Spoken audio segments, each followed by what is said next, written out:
Schedule था मुझे आने में, तो सरकारी व्यवस्था समझ सकते हैं, आपसे अच्छा कोई समझ नहीं सकता।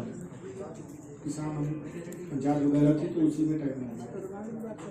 अच्छा, इसको अभी हम लोगों ने, मुझे लगता है कि 2-3 महीना पहले एक बार हम लोग फिर पहले मिल चुके हैं इस वाले मसले को लेकर के।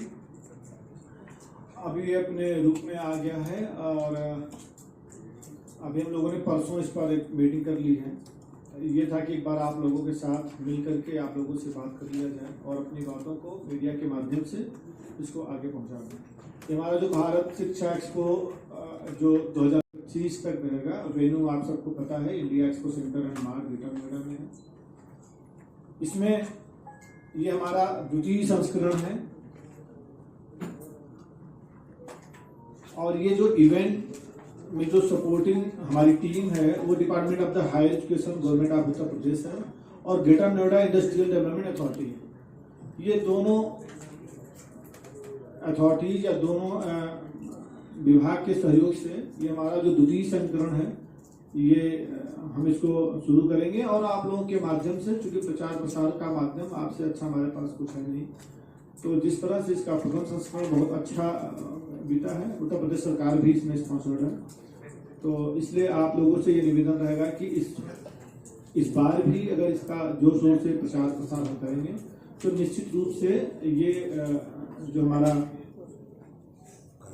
कार्यक्रम है इसको हम सफल बनाएंगे। इस कार्यक्रम के बारे में अगर हम थोड़ा और बात करें तो इसमें एजुकेशन से संबंधित जितनी भी चीजें हैं, इसमें 100 से ज़्यादा बाहर के लोग आ रहे हैं जो कि एजुकेशन पे बात करेंगे। जो हमारे हायर एजुकेशन के बच्चे हैं उनको फ्री सर्विस या फ्री काउंसलिंग कर सकते हैं, वो करेंगे, और ताकि वो अपने फ्यूचर में वो किस विभाग की तरफ जाएं या किस क्षेत्र में जाएं जिससे वो जिस ढंग की पढ़ाई किए हैं या जिस भी उनका वो पढ़ाई का उनका ये चल रहा है, बीटेक किए हैं या बहुत सारी आजकल स्किल प्रोग्राम्स चलते हैं उसमें क्या है, तो उनको फ्री सजेशन दिया जाएगा जिससे कि वो अपने लाइफस्टाइल को, अपने जीवन में आगे बढ़ सकें और समाज को भी योगदान दे सकें।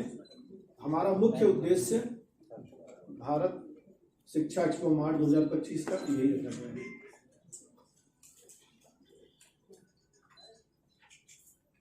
इसमें ग्रेटर नोएडा अथॉरिटी और जो हमारा हायर एजुकेशन डिपार्टमेंट है ये दोनों सहयोगी हैं, और भी इतने सारे सहयोगी हैं, आप उसको उधर से भी आप देख सकते हैं, कई सारे नाम हैं, आपको हम लोग अलग से दे देंगे। अच्छा, हम लोग का ये प्रयास रहेगा, हम लोग बात किए हैं डीआईएस साहब से, हायर एजुकेशन को भी मैंने पत्र भेज दिया है, डीएम साहब के माध्यम से स्वयं भी भेज दिया है, और मुझे लगता है कि 10 से ज़्यादा यूनिवर्सिटियां हमारे यहाँ गौतम बुद्ध नगर में हैं। पिछली बार मुझे याद है कुछ लोगों ने सवाल किया था कि सर जो आसपास की यूनिवर्सिटियां हैं जैसे मेरठ में, गाजियाबाद में, अन्य जगह पे, तो आप ये बताना चाहेंगे कि हमने अपने कमिश्नर सर के माध्यम से भी एक ये इस चीज़ को और आगे ले जाने का प्रयास किया है कि उनके माध्यम से भी ये चीज़ें अगर हो जाएंगी तो जो मंडल के लोग हैं, ठीक है, हाँ ठीक है। अच्छा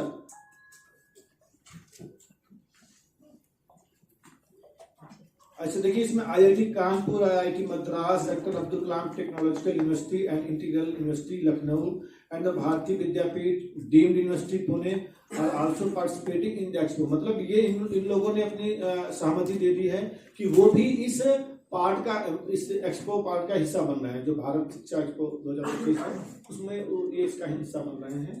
और जो हमारे यहाँ की यूनिवर्सिटियाँ 10 है मेरे ख्याल से, तो हायर एजुकेशन से हमारी बात, हमने लेटर भी भेज दिया है, डीएम सर से मेरी बात हो गई है, डीएम साहब ने उनसे पर्सनली बात भी कर लिया है। तो जो हायर के भी लोग हैं वो भी, उनके बच्चे भी यहाँ ज़्यादा से ज़्यादा यहाँ पे आएंगे, और हम लोग ये भी चाह रहे हैं कि जितने बच्चे या जितनी यूनिवर्सिटियाँ अधिक से अधिक ये इस भारत शिक्षा एक्सपो में पार्टिसिपेट करेंगी तो वो सारे लोग इसमें लाभान्वित होंगे। अब मुझे इस संबंध में इतना ही कुछ कहना था। यदि आप लोग कुछ और इसमें कुछ ऐड करना चाहें या कुछ सवाल करना चाहें तो आप लोग चलाएं। सर, जो यहाँ प्रवेश प्रक्रिया है वो रजिस्ट्रेशन के माध्यम से विद्यार्थियों के लिए या डायरेक्ट है? मैम डायरेक्ट भी आ सकते हैं, ऑनलाइन रजिस्ट्रेशन भी है, ऑनलाइन फ्री। वो पिछली बार अगर ऑनलाइन रजिस्ट्रेशन करें तो कैसे करना है? तो ऑनलाइन वेबसाइट में रजिस्ट्रेशन करना है वेबसाइट का नाम? और आपका रजिस्ट्रेशन का लिंक भी आपको फोल्डर में दिया गया है। ओके, ठीक है। एक बार जिनको फोल्डर्स दिए गए हैं तो वो प्लीज अगर उसमें देखेंगे रजिस्टर करने के प्रोसेस दिए गए होंगे तो जो भी आपके चैनल और साइट्स हैं उस पर आप डालेंगे तो बच्चों को इसके लिए बेनिफिट जरूर मिलेगा। सर एक्चुअली विजुअल्स में नहीं आ पाएगा ना वो, विजुअल्स फॉर्म मिला हुआ सबको, वो देखिए, ये आप देखिए ऐसा फॉर्म मिला हुआ है। ओके। और आप बता दो ये अपने आप में अनूठा शो है। पहली बात ये है कि अभी जो शोज हमारे इंडस्ट्री में हो रहा है या सेगमेंट में होता है वो सिर्फ एडमिशन फोकस होते हैं शो हमारे पास। हमने ये शो ऐसा बनाया है कि बच्चा आ रहा है तो उसको ये ना लगे ऐसा प्रोडक्ट आ रहा है वो कि उसको सिर्फ एडमिशन देखना करना है। बच्चा अगर आ रहा है तो उसके लिए हम लोग एक्टिविटीज कर रहे हैं यहाँ पे अलग तरह की। हम यहाँ पे उसको हैकाथॉन, गेटाथॉन, आइडियाथॉन कर रहे हैं, उसके लिए जीके क्विज कर रहे हैं। इस बार हम लोग मतलब जो बच्चे सिंगिंग, डांसिंग उसके लिए तो टीचिंग का हमारे पार्टनर है वो कुछ कॉम्पिटिशन्स कर रहे हैं उनके लिए। हम फ्री काउंसलिंग कर रहे हैं बच्चों को, उनको गाइड कर रहे हैं कि क्या उनको पढ़ना चाहिए। स्किल की तरफ फोकस कर रहे हैं, उनको बनाना चाहते हैं कि वो ऐसे बने कि वो एंटरप्रेन्योरशिप में जाए, वो लोग वो जॉब सीकर ना बन के जॉब गिवर बने। वो माइंडसेट हम अभी से बच्चों में डालना चाहते हैं। और एक कंप्लीट शो है कि इवन जो प्रिंसिपल्स हैं उनके लिए हम लोग कोर्सेज इवेंट प्रोग्राम्स कर रहे हैं कि कैसे आजकल जो एआई आ रहा है, कोई नई टेक्नोलॉजी आ रही है, उसको कैसे इंप्लीमेंट करें अपने स्कूल्स में। तो ये पूरा एक ऐसा इवेंट है जहाँ पे सब कुछ अवेलेबल है। एडटेक कंपनीज आ रही है, वो अपना प्रोडक्ट दिखा रही है कि हम कैसे स्कूल्स कॉलेज को सपोर्ट कर सकते हैं, बच्चों को कर सकते हैं। ऐसे ही हम लोग जो इंस्टीट्यूट्स आ रहे हैं उनके यहाँ कई नए नए कोर्सेज के आ रहे हैं। ऐसे और जो कंपनीज है तो वो सब अपने आप को प्रदर्शित कर रहे हैं और बच्चों को एक प्लेटफॉर्म दे रहे हैं जहाँ पे उनको सब कुछ मिल रहा है वहाँ पे आने से। और पेरेंट्स को भी गाइडेंस दे रहे हैं कि आप किस तरह से बच्चों को आगे बढ़ाएं या उनका क्या एक्टिविटी उनको आगे ले आना चाहिए। तो ये सारा हम लोग कर रहे हैं, प्रयास कर रहे हैं इसको करने की। अगर पहले बीच में ये जो हमारी जब 10 यूनिवर्सिटियां हैं ना, आज मेरी उनके जितने भी चांसलर हैं, उनके जो सचिव हैं, मेरी सबसे वार्ता हुई आज। और हम लोग भी इस पे चाहेंगे कि सभी लोगों से जितनी हमारी यूनिवर्सिटियां, क्योंकि हायर एजुकेशन में बच्चे वहीं पढ़ रहे हैं, उनसे बात करके इस बात को हम आगे मतलब ले जाएं आगे कि जो ये प्रोग्राम हो रहा है 24, 25, 26 दिन का, इसको मतलब बच्चों के समग्र विकास के लिए क्या कर सकते हैं हम, हमारा उस पर ध्यान है। जैसे आप जो बात कर रहे थे ना कि सिंगिंग, डांसिंग, एवरीथिंग, और वो जॉब क्रिएटर बने अपनी, तो मतलब जो बच्चे का जो समग्र विकास है उस पर हम लोग फोकस करेंगे। तो हम ये तब संभव है ना जब यूनिवर्सिटियां हमारा साथ देंगी, वो उनके भी बच्चे हमारे मतलब यहाँ पे आएंगे। वो ये हम जिम्मेदारी को सौंप रहे हैं कि आप अपने बच्चों को लाएं यहाँ पे और ये जो सेशन जितने भी हैं उस पर पार्टिसिपेट करें। अगर पहले हम बात करें पहले एक्सपो की, तो किस तरह से जो बच्चे यहाँ पे आए थे उनको किस तरह से बेनिफिट मिला है जिन्होंने अटेंड किया था, उसके बारे में क्या कहना बताइए। मैंने नहीं करना पड़ेगा आप बताइए। जो पहले एक्सपो में आए थे बच्चे, जो यूनिवर्सिटीज अपना स्टॉल्स लगाए हैं, उन्होंने अपना अपना एक्सपर्टाइज क्या है दिखा दिया। इनोवेशन, कुछ यूनिवर्सिटी अपना इनोवेटिव थिंग्स दिखा दिया। यूनिवर्सिटीज ने अपना करिकुलम क्या है, उससे उसमें पढ़ने से बच्चों को क्या फायदा होगा, सब कुछ उनको समझा दिया। एक्चुअल में आप जो पूछ रहे हैं ना, इस तरह का डाटा देना संभव है नहीं। मैं समझ गया आप बात कहना चाह रहे एक बात है, ये एक्सपो का मतलब आप कह रहे हैं जो ठीक है। हमारा ये है ना, हमारा ये है ना कि जैसे अधिक से अधिक बच्चे हमारे पास आ रहे हैं और हम उन्हें बता रहे हैं कि हमारे पास ये है, ये है, ये है और तुम्हारी एक्सपर्टीज इसमें ये है, तो इसमें से तुम क्या चूज कर सकते हो। ये उसका कोई डाटा मुझे लगता है कि लोग होगा नहीं। आपके पास तो अगर है तो basically my name is Rehan Ahmad, I am a CEO in MIT incubation forum. Last time हमने एक मुहिम छेड़ी थी इंडिया एक्सपोजिशन मार्ट के साथ जिसका नाम था क्रिएटेथॉन। इस मुहिम के अंदर यही हमने एक संदेश दिया था बच्चों में कि अभी तक जितने भी एजुकेशन एक्सपो हुए थे उसमें सिर्फ बच्चों को कैंडल लाइटिंग की तरह यूज करा जाता था कि वो बच्चे आते थे, यूनिवर्सिटी अपना बताती थी कि भाई हमारे यहाँ ये कोर्स है, बीटेक कर लो, MBA कर लो, MCA कर लो। हमने इस बार मोदी जी का जो सपना है विकसित भारत बनाने का, आत्मनिर्भर भारत बनाने का, वो सपना एक प्रस्तुत करा था बच्चों के सामने, जिसके अंदर हमने एक इवेंट डिजाइन करा था क्रिएटेथॉन। उस क्रिएटेथॉन में बच्चों को हम ये संदेश दे रहे थे कि तू जॉब सीकर मत बन, जॉब प्रोवाइडर बन। उस संदेश के थ्रू हम बच्चों को डिजाइन थिंकिंग वर्कशॉप्स करा रहे थे जिसमें हमने ये दिखाया था कि आइडियाज कहां से जनरेट होता है, प्रॉब्लम स्टेटमेंट क्या होती है, उसका सॉल्यूशन कैसे मिलता है। उसके बाद हमने उसे कराया था आइडियाथॉन। आइडियाथॉन में बच्चे ने जो आइडिया सोचा है वो आइडिया को पिच कैसे करा जाता है। जो बेस्ट आइडियाथॉन आए थे उसको हमने सपोर्ट किया था नीति आयोग से, और साथ साथ उसमें वर्कशॉप में थी 3D प्रोटोटाइपिंग जोन। अगर लास्ट टाइम आपने देखा होगा कि बच्चे को दिख रहा है, उसने कुछ आइडिया सोचा कि मैं इस टाइप का पेन बनाना चाहता हूं, लेकिन वो पेन बनेगा कैसे, तो उसके लिए हमारे टेक्निकल पर्सन थे, उसने 3D प्रोटोटाइपिंग जोन्स थे, और साथ साथ इसके साथ स्टार्टेथॉन भी था। स्टार्टेथॉन में हमारे साथ मिनिस्ट्रीज अटैच थी, स्टार्टिंग यूपी, MSME उस टाइम, और जिसका भी अच्छा, जो जिसने सोचा कि आइडिया ये है मेरा पेन ऐसे बनेगा, उस पेन की फैक्ट्री कैसे लगेगी, उसे वेंचर में कैसे कन्वर्ट करेंगे, तो इसमें स्टार्टेथॉन था। तो इसके साथ साथ पैरेलली हुआ था हैकेथॉन, जिसमें प्रॉब्लम स्टेटमेंट पहले से गिवन थी और उसके सॉल्यूशन दिए गए थे। हमने विनर्स को एक्नॉलेज करा था, उन्हें प्रेज करा था, उन्हें आगे ऑफर दिए वेंचर में कन्वर्ट करने के, कि वेंचर में कैसे कन्वर्ट होगा। तो ये लास्ट टाइम का था। इस बार हम इसे और बड़ी मुहिम ले जा रहे हैं आगे। आपने ये बता दिया कि कैसे आप क्रिएशन के लिए उन्हें बता सपोर्ट मिला हुआ है, जो हमारा ऑथराइज सेंटर है, उन आइडियाज को हमने सेलेक्ट करा है और उन्हें आगे ले जा रहे हैं वेंचर में कन्वर्ट। कौन से आइडिया थे जिस पे वो काम कर रहा था स्पेसिफिकली? मैं बता रहा हूँ कि लास्ट टाइम हमारे पास 10,000 बच्चों ने विजिट करा था, उसमें से हमने 500 आइडियाज सेलेक्ट करे थे।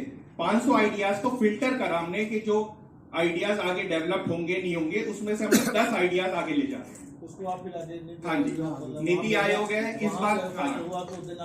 हाँ जी, इस बार हमारे साथ नीति आयोग भी है, इस बार हमारे साथ स्टार्टिंग यूपी है, स्टेट गवर्नमेंट की पॉलिसी है, इस बार हमारे साथ माइटी भी है, ministry of electronics and information technology. इसके साथ साथ हमने इस बार प्राइवेट इन्वेस्टमेंट का भी ऑप्शन रखा है, जिसमें टाई दिल्ली NCR हमारे साथ है, जो इस बार बच्चों को ऑफर करने जा रहा है। जो अच्छे आइडियाज होंगे उन्हें डायरेक्ट इन्वेस्टमेंट का ऑफर होगा, और साथ साथ उनका इंटरनेट डे है, जो अच्छे वेंचर्स होंगे उनमें डायरेक्ट इन्वेस्टर्स के सामने वो मीट करवाएगा उनकी डायरेक्ट, ताकि बच्चे को फंड मिल सके। आप बताइए मुझे, जो 10 आइडिया थे वो कौन से मोस्टली है, उनमें नाम किस तरह से वो काम कर रहे हैं, बस मुझे वही जानना है। मुझे और नाम हम आपको डिस्क्लोज कर देंगे पूरे के पूरे, जो हमारे साथ शीट आई थी हम आपसे एक्सेल शेयर कर देंगे।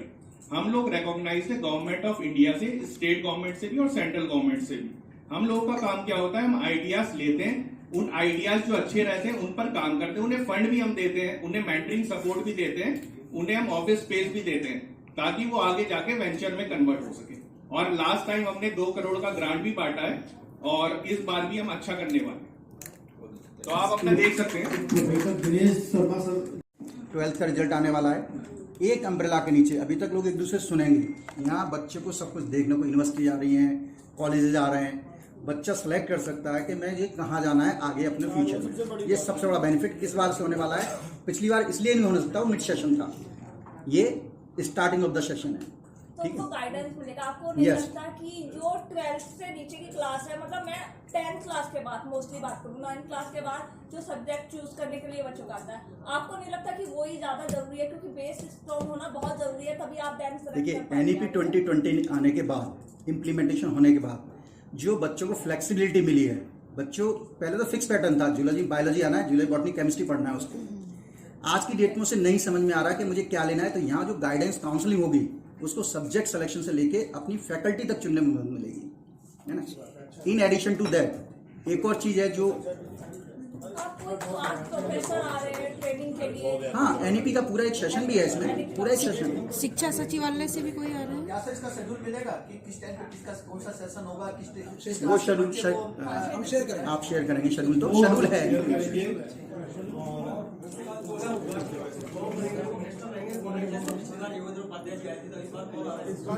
शिक्षा मंत्री ही आई, अगर देखा जाए तो जिस तरह का यहाँ सपोर्ट कर रहा है उत्तर प्रदेश से ऊपर हो गया है, अभी इतना एक्सपेंड हो गया है, लोन्स वाले भी आ गया, स्कॉलरशिप वाले भी आ गया, काउंसलिंग वाले भी आ गया। एक्चुअली ये दूसरा ही है ना, आगे आने वाले समय में जैसे जैसे ये बढ़ता जाएगा ना, तो लोगों में जब ये बात बढ़ेगी तो ये इसका और भी फैलाव होता जाएगा।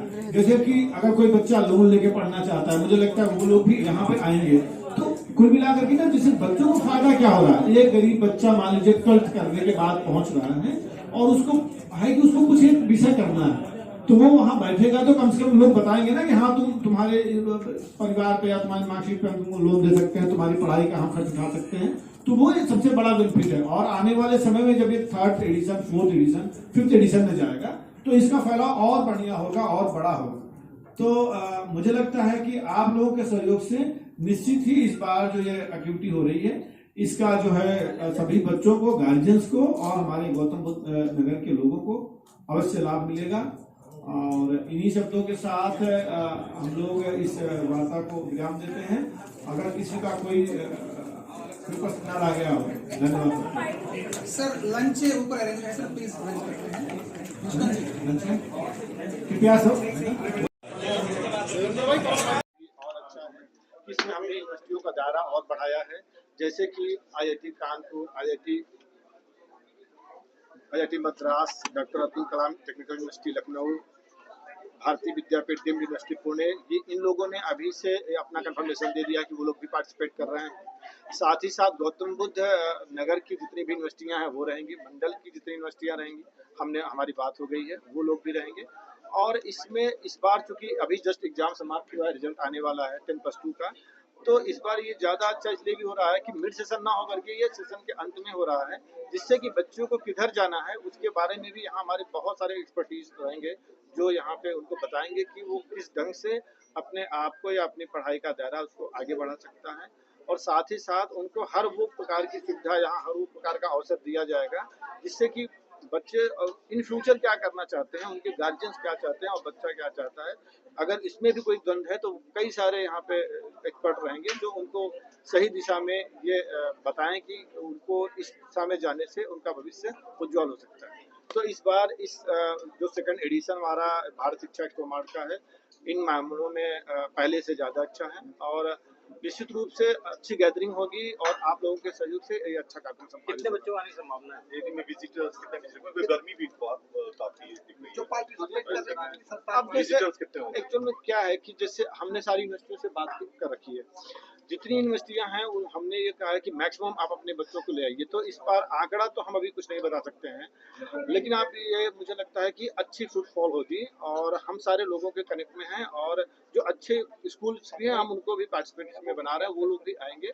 तो अच्छी गैदरिंग होगी। बच्चों की क्रिएटिविटी को उभारने के लिए और क्या क्या इवेंट्स होंगे? इसलिए कह रहा था ना कि 3 दिन का ये प्रोग्राम है, हर दिन क्विज है, हर दिन डांस कंपटीशन है, म्यूजिक कंपटीशन है और बहुत सारी एक्टिविटीज हैं, जिससे ये पता लग सकता है कि अगर बच्चा आएगा उस बात को देखेगा, हो सकता है पार्टिसिपेट भी वो करे। अच्छा, इसमें एक बात और बतानी थी कि इसमें फ्री निःशुल्क है, इसमें कोई पास नहीं है, बच्चा आ सकता है। अगर वो पहले से स्कूल के माध्यम से भी ऑनलाइन अगर रजिस्टर करके आ सकता है तो भी आ सकता है, कहीं कोई अड़चन नहीं है। डायरेक्ट भी बच्चा आ सकता है, कोई दिक्कत नहीं है। और वो जब यहाँ पर आकर के चीज़ों को देखेगा तो निश्चित रूप से जहाँ वो जिस तरफ जाना चाह रहा है उसके लिए आसान है। ठीक है।